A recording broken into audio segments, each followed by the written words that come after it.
Mesdames, Messieurs, bonjour. Cette semaine, nous entamons avec vous un sujet très controversé. Et je sais que c'est un sujet qui va faire réagir.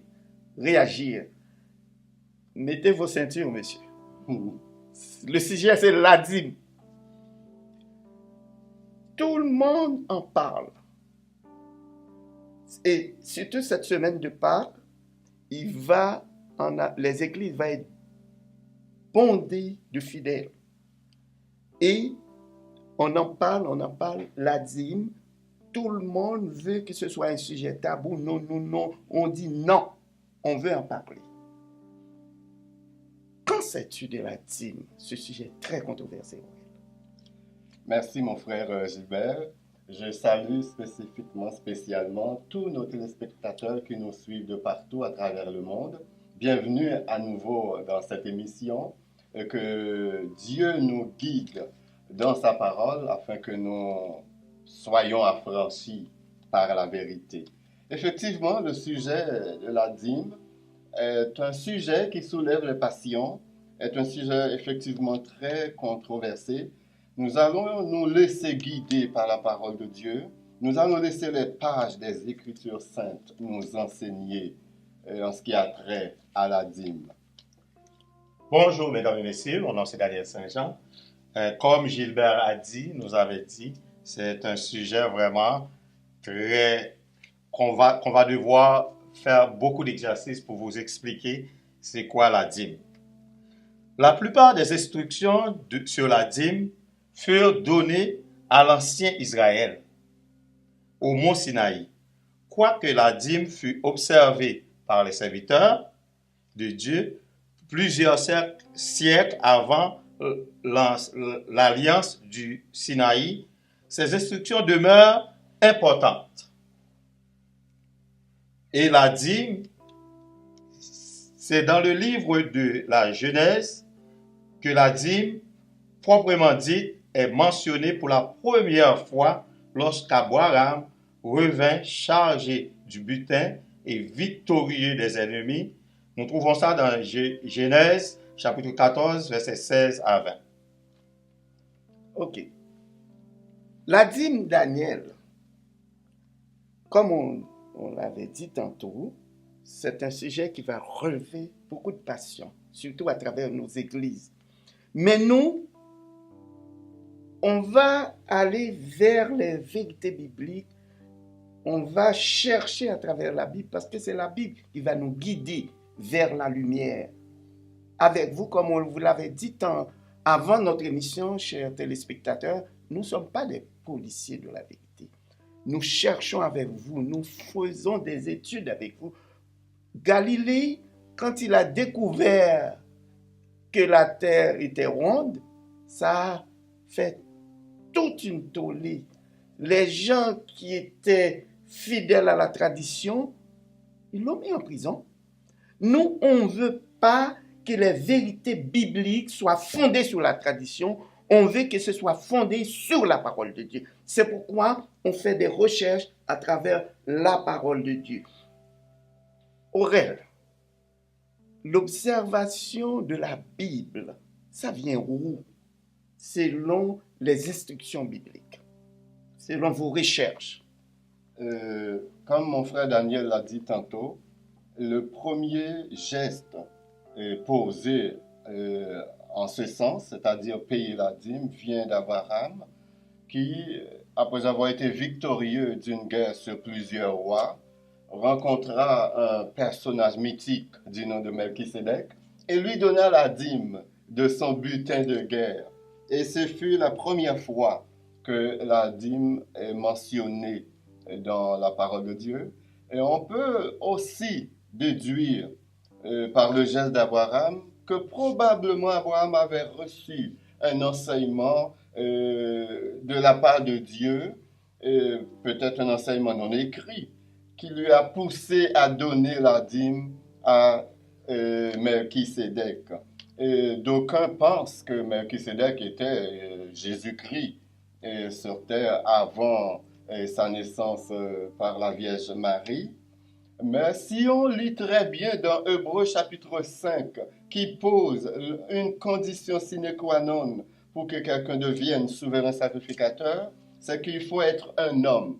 Car il dit tout souverain sacrificateur pris parmi les hommes. Donc si Melchisédek était un souverain sacrificateur, il était donc un homme.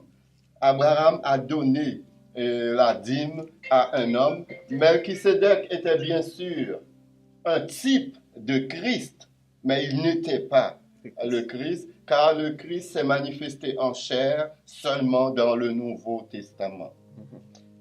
Ce que tu viens de dire, Owel, il y a un passage biblique qui me vient en tête, bien que je ne peux pas vous dire les versets exactement, concernant Yahshua, le Messie qui devient souverain sacrificateur. Dans la lignée d'Aaron, les Lévites de la lignée d'Aaron, c'était eux autres qui avaient l'opportunité de devenir des sacrificateurs ou les prêtres, mais Yahshua, qui était dans la lignée de Judas, n'avait pas cette opportunité-là. Mais Yahweh, dans sa grandeur, avait institué Melchisédek pour que Melchisédek, selon l'ordre de Melchisédek, que Yahshua devient le souverain sacrificateur. Et le souverain sacrificateur Yahshua qui va administrer les choses, qui va nous éclairer dans le Nouveau Testament sur les choses de Dieu, c'est très important. Maintenant, à qui les Israélites devaient-ils verser la dîme? Dans Nombre chapitre 8, verset 21, Yahweh rémunérait de la sorte les Lévites pour le service qu'ils effectuaient dans le temple, et les Lévites qui n'avaient pas de territoire et qui ne travaillaient pas. Et c'est ces gens de personnes-là qui avaient le droit de recevoir la dîme. Et autre type de personnes qui avaient le droit de recevoir la dîme aussi, c'était les étrangers, les orphelins et les veuves. Ok. Mais quand dites-vous, moi je vais faire pas l'avocat du diable, il y a des chrétiens qui disent la dîme c'est une affaire de l'Ancien Testament.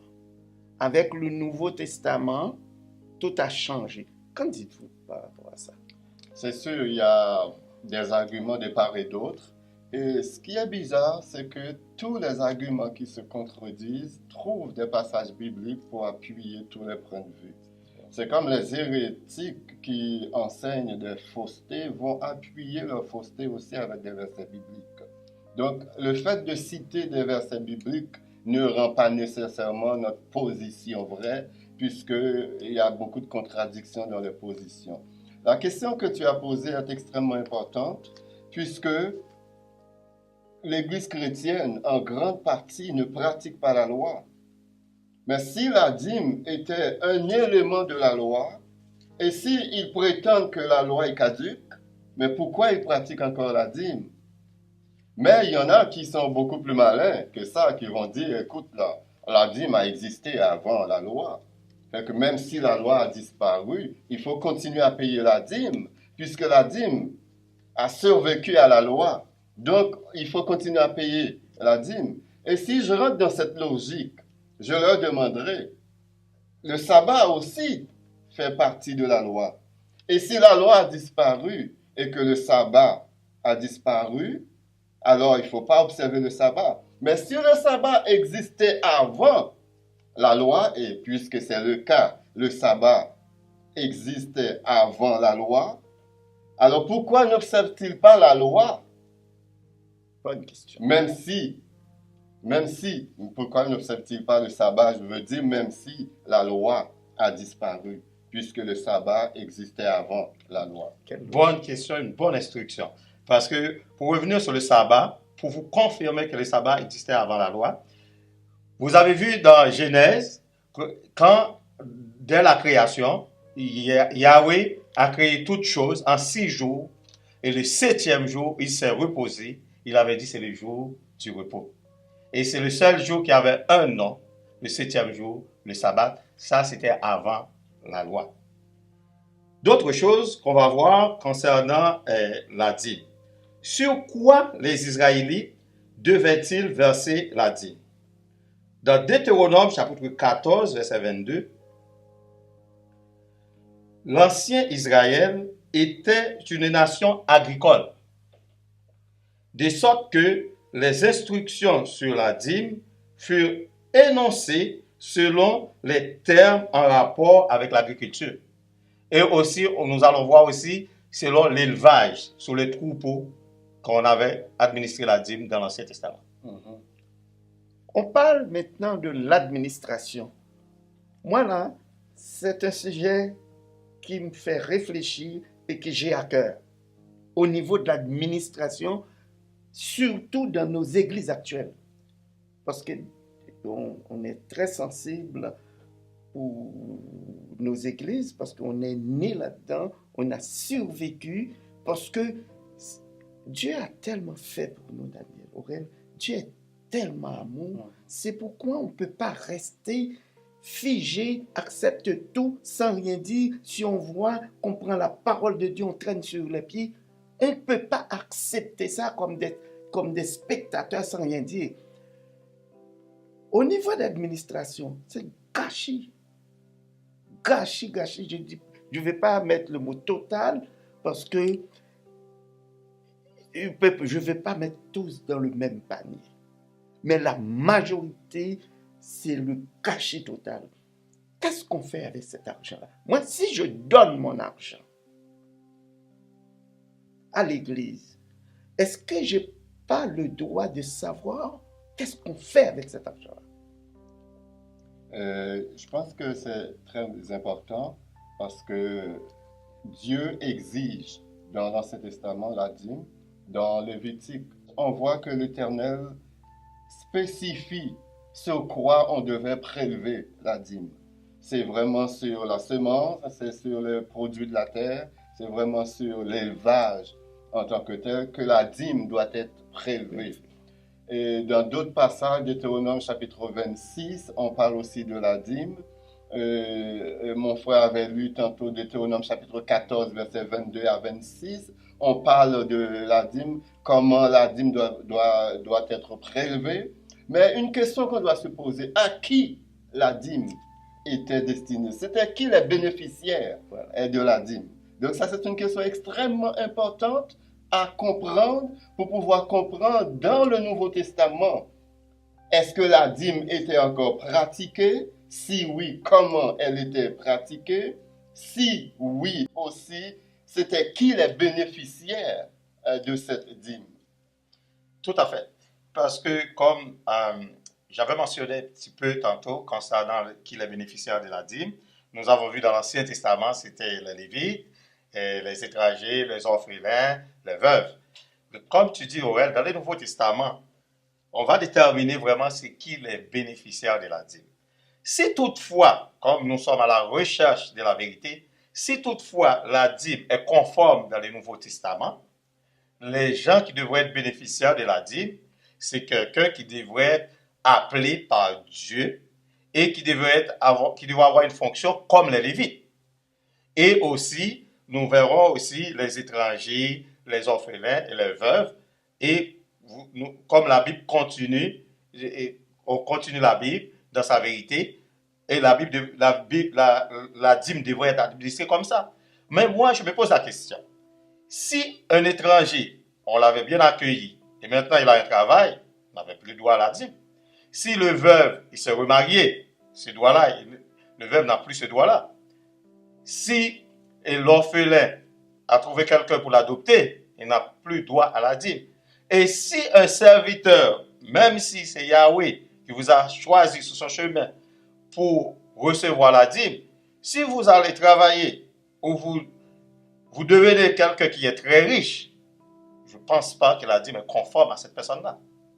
Je pense aussi une autre spécification qu'on peut ajouter, c'est que les gens qui étaient les bénéficiaires de la dîme, à part les Lévites, ne payaient pas la dîme, comme les veuves, les orphelins et les pauvres, donc qui bénéficiaient de la dîme, ne payaient pas la dîme. Donc si on peut faire une comparaison, c'est-à-dire si on cherche à comprendre, c'est quoi l'équivalent des veuves, des orphelins, des délaissés de la société de ce temps-là par rapport à notre temps, Donc, on pourrait savoir, est-ce que aujourd'hui, si toutefois la dîme est pratiquée dans certaines églises, est-ce qu'il y a pas est-ce que certaines personnes ne devraient pas être exemptées de payer la dîme? Ces personnes-là ne devraient peut-être pas être des bénéficiaires de la dîme au lieu d'être celles qui payent la dîme. Alors, pour moi, c'est un défi pour les administrateurs de nos églises, s'il y en a. Je pense que nos églises devraient se doter d'une équipe d'administration pour suivre les instructions bibliques.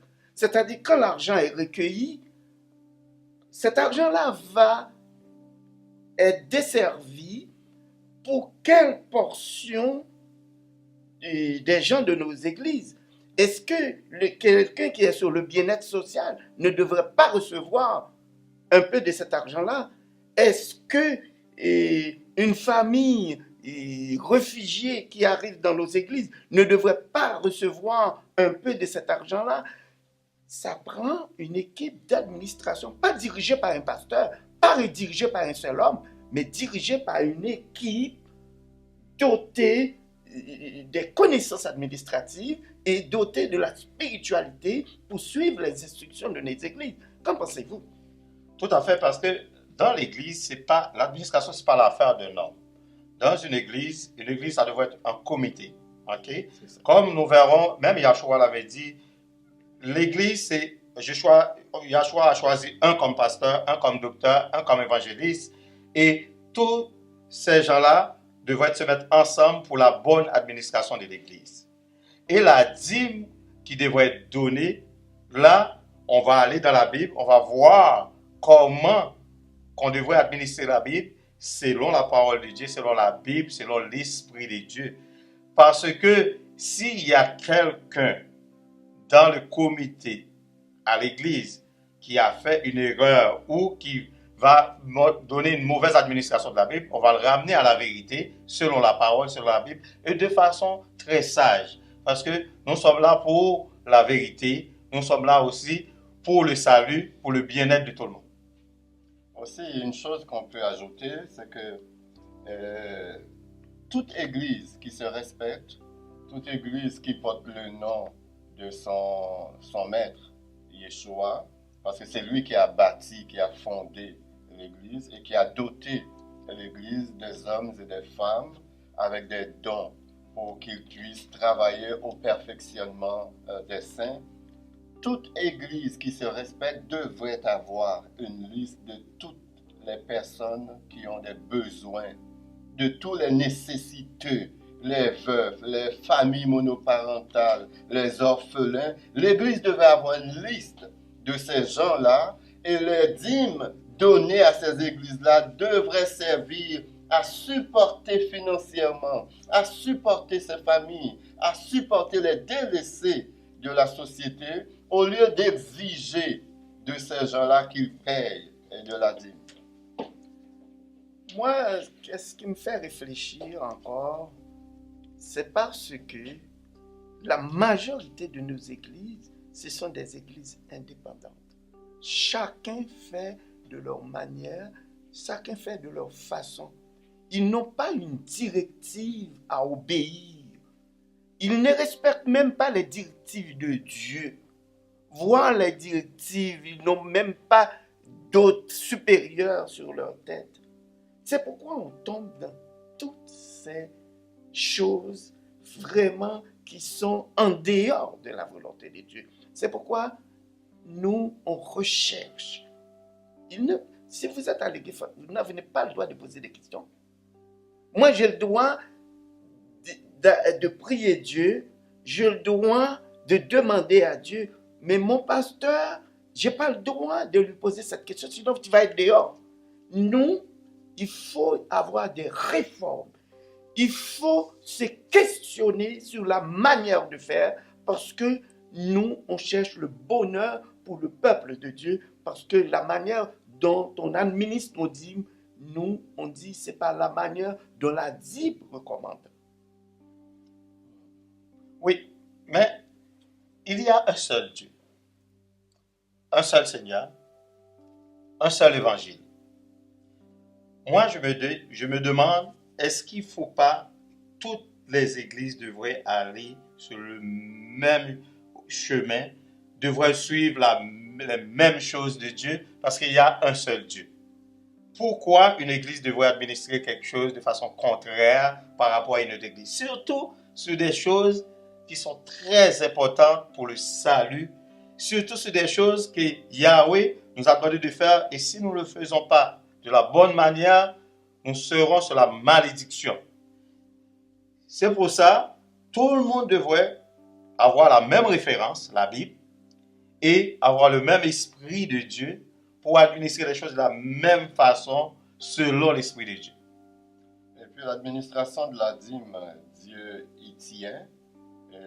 Dieu s'arrangeait dans l'Ancien Testament pour que les Lévites ne manquent rien. Il ne manquait rien aux Lévites parce que Dieu s'est arrangé pour que ce peuple qu'il a choisi comme son peuple, c'est-à-dire les Lévites, il a choisi la tribu de Lévi comme étant sa tribu.